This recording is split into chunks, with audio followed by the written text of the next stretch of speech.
Today, we're going to be talking about a great show from the great year that was 2016. A perfect blend of sci fi, horror, and mystery with a non compromising throwback to the greatest or one of the greatest decades of all time. That was the 80s. Let's get it. We get to follow a group of friends in a small town, a fictional town rather, of Hawkins, Indiana, where this whole story takes place. This is a classic story of how a friendship would or should look like in a perfect world. Because if you look at it through the eyes of a real person, not many friendships will survive what these kids went through. So we get to see these kids grow up.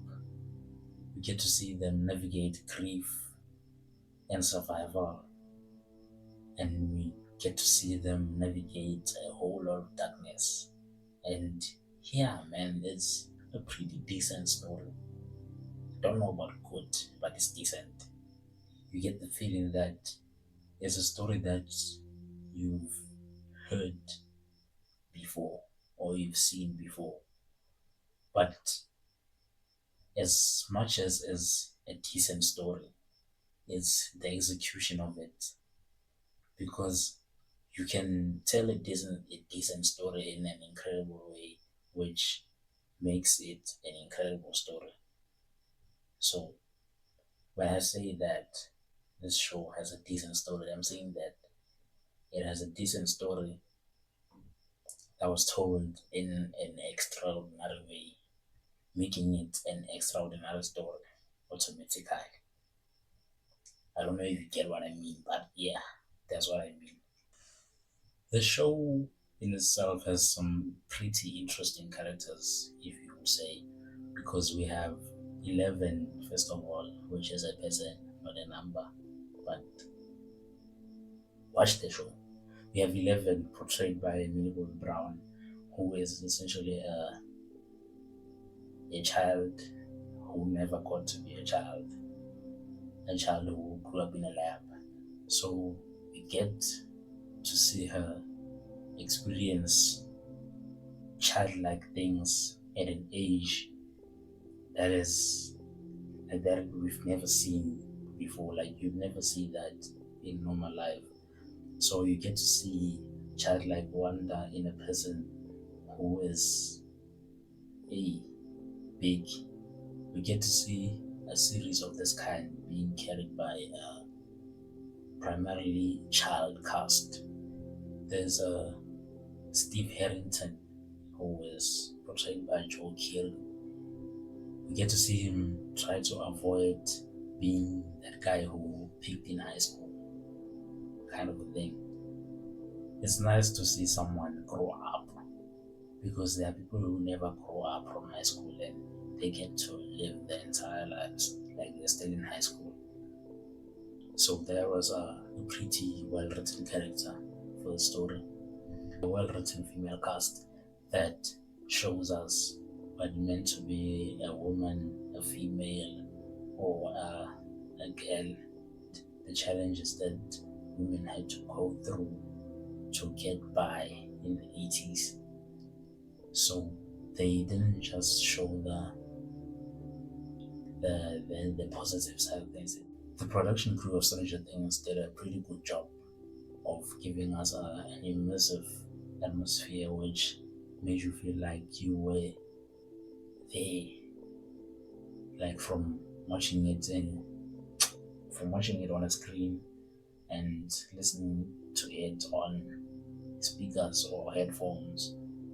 You get to get the whole experience of it. Is kind of a chilling experience, because 1 minute you're there and then you switch off that screen and you're not there anymore, but you still have that feeling, like it stays with you for some reason. And that's a good job on their part to make sure that we get to experience that, because it's the small things, man. like the the soundtrack, because they made it an 80s soundtrack, strictly 80s soundtrack. They didn't try to sneak in something from the 2000s and all that. If they did sneak it in, they hit it well, because I couldn't,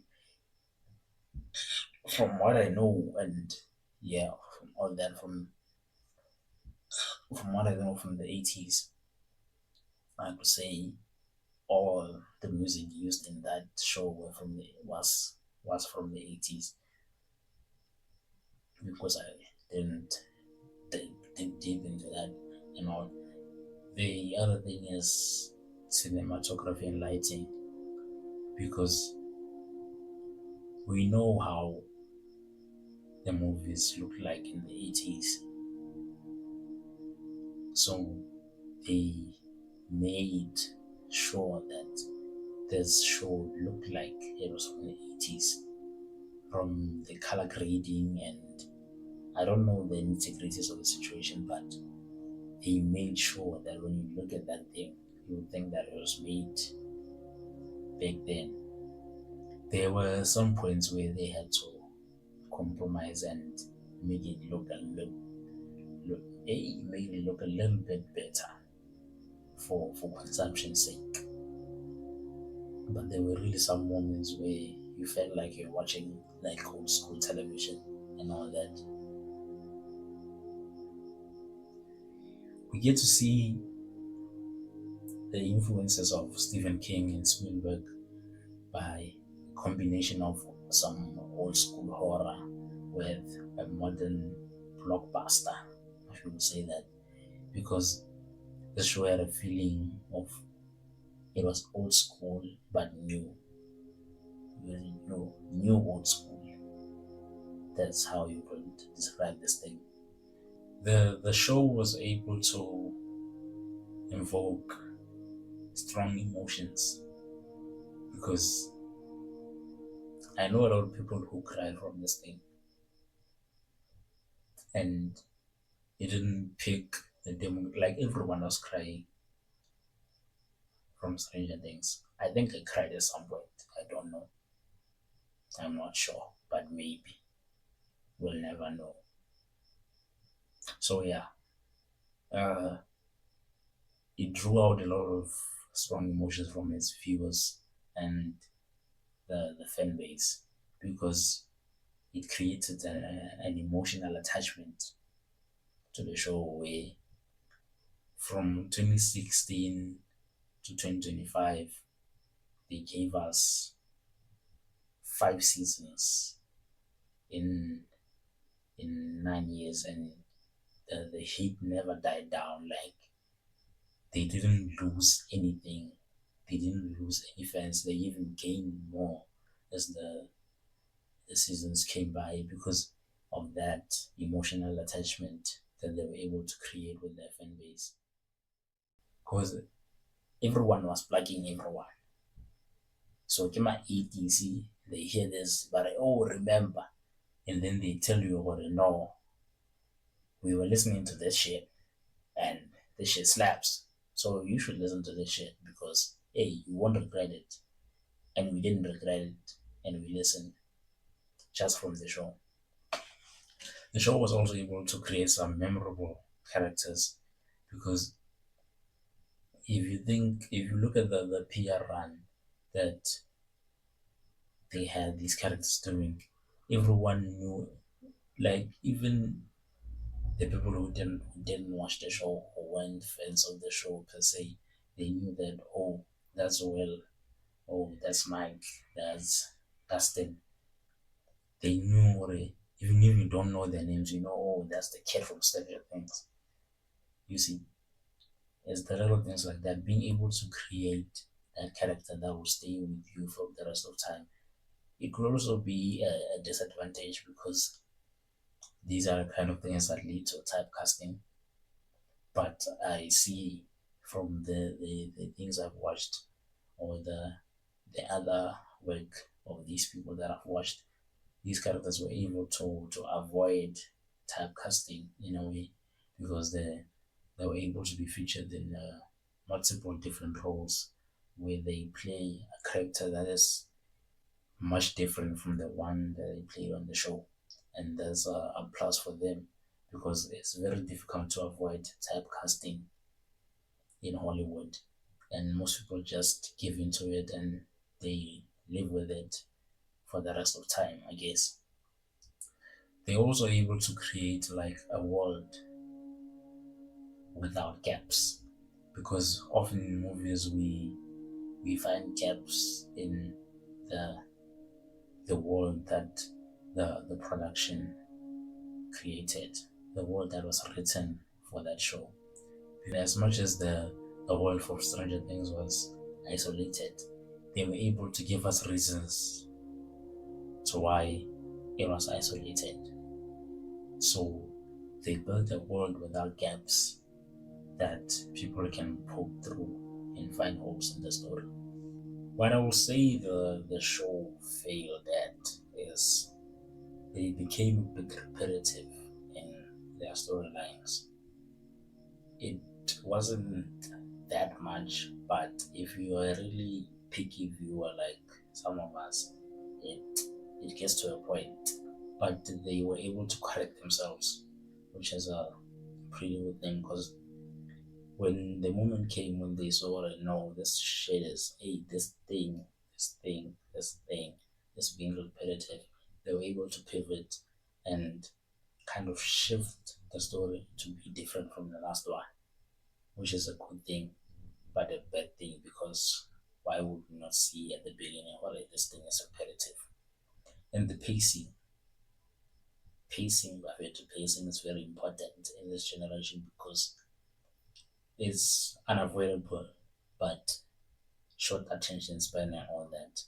And you can't be the one who say, no, I will fight for the attention span of the people. You can't make a 1 hour episode. What's that?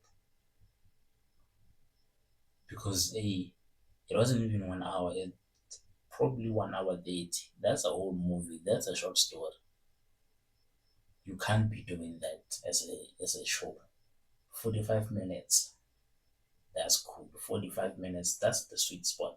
Just give us 45 minutes of an episode and we'll be correct. 45 minutes of it. Now 1 hour. How did I get 1 hour? How will I watch 1 hour? I get a series. Episode 1 hour. No, that's wrong. That's totally wrong. Even back in the day when they had long attention span, the episodes were 45 minutes. 30. Most of them were 80. So please, they must stop this thing of 1 hour episodes. And it doesn't just go out to Stranger Things. All of them. What are you doing with 1 hour? Heaven. This show came at a point where Netflix will, I would say, they needed a flagship kind of series to carry them into the future. This show was able to, first of all, attract more viewers to the platform because most people saw. I know a couple of people who just got the subscription to be able to see the show because they didn't want to pirate. Because why? Pirating is bad. Thank you. Yeah, so they don't want to pirate the series. That would be friends though. They don't want to pirate it, so they got the sub just so that, yeah, just so they could watch it legally. Thank you. Yeah, so they watched it legally, and they were not the only ones. So across the world, people just pay for Netflix to see Stranger Things, and then they were able to see what else was the correct English. They were able to see, yeah, other things on the platform, and they stayed for the other things. But you see, if it wasn't for the show, most of the people wouldn't even go into Netflix. Yeah, because that time it wasn't very popular. Netflix wasn't all that in some countries. Maybe in most of the first world countries, people were like tapped in on all that, but Netflix for way if I could say, from where I was, it wasn't a thing in 2016. But this show was able to make it a thing because why are you not watching Stranger Things? Yeah, that's how people will look at you at that time. Or you don't know Stranger Things. Why? As a person, why don't you know that show? So that was a W for Netflix because more viewers means more money and all that, even though they don't want to pay actors. Why? Why? And the show had a big influence on pop culture because it started this thing of throwbacks. It made throwbacks cool because now when you're listening to the 80s, is oh, you're on that Stranger Things music, but it's just music from the 80s. This show had an influence on memes because there are a million memes on the internet from the show alone. It influenced, like I said, fashion and music.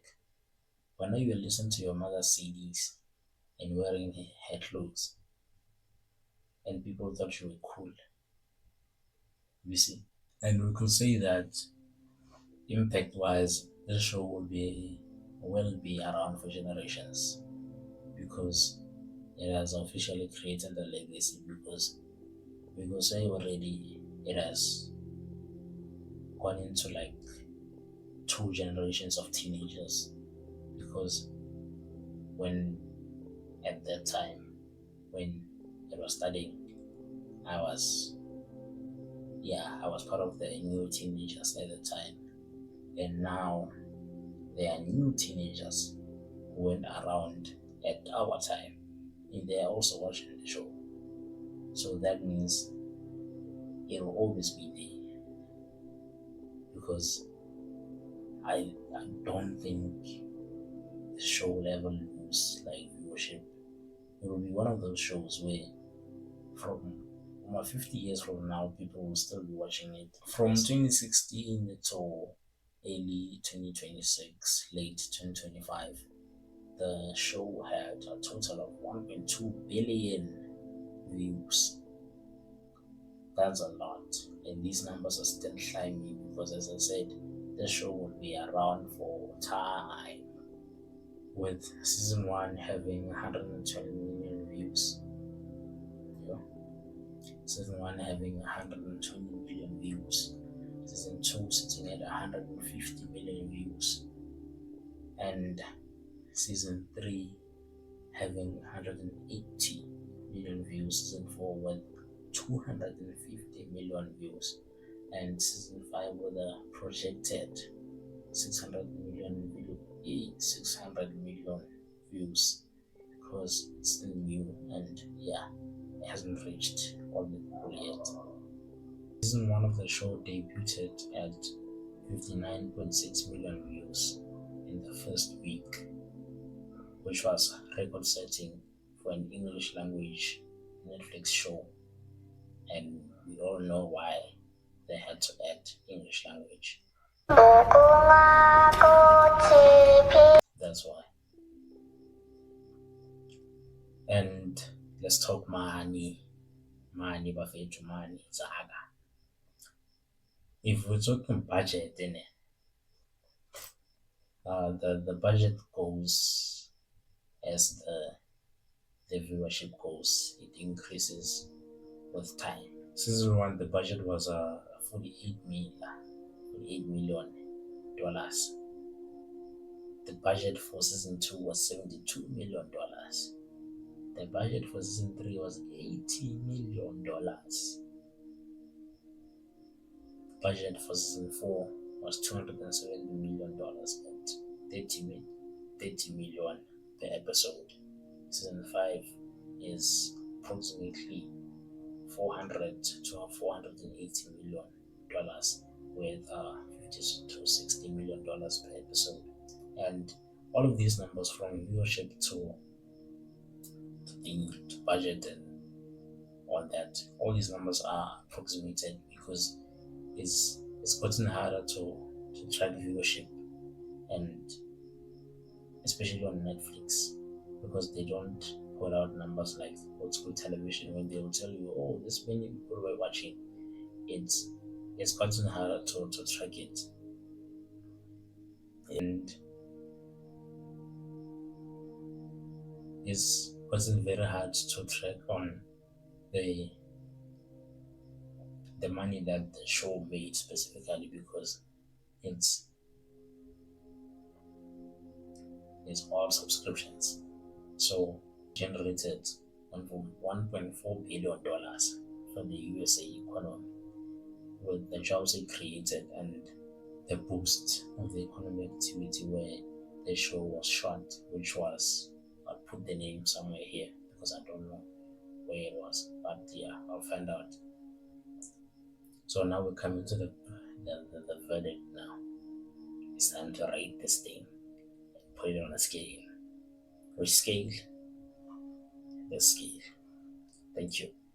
So, as you know, or as you may not know, this scale consists of one, two, three, four, five criteria, and they are story and writing, one, characters and acting, two, visuals and tech, three, sound and atmosphere, four, enjoyment and rewatchability, five, and at the end we give it an overall to see where it belongs on the scale.